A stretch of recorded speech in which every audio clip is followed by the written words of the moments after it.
Dozens of protesters come to downtown Port Angeles to send a message to the federal government to stop security checkpoints. Drivers say they are being illegally stopped. King 5's Chris Daniels just returned from the protests and joins us now from Edmonds with details.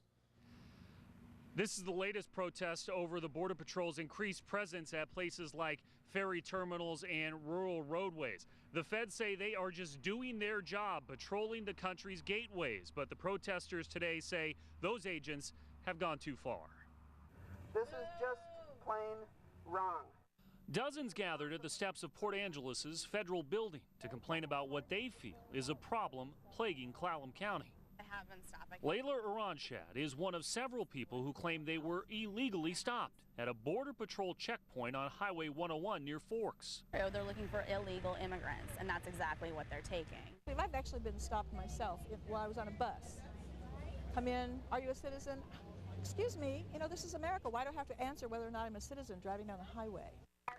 The group, which calls itself the Stop the Checkpoints Committee, says the random spot stops by border agents at 3 different peninsula checkpoints are wrong.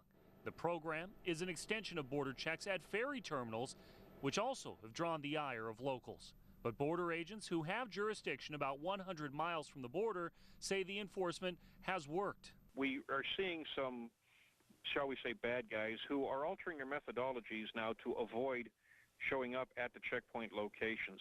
When we start seeing that happening, then we know that we have sent their message and they have heard it loud and clear. But the protesters say agents are setting a bad precedent, and they'll continue to fight them as long as the checks continue. And what they're doing is warrantless searches and seizures. Very scary stuff.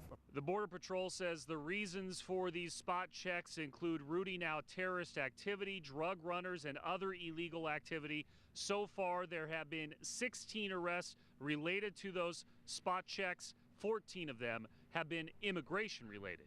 In Edmonds, Chris Daniels, King 5 News.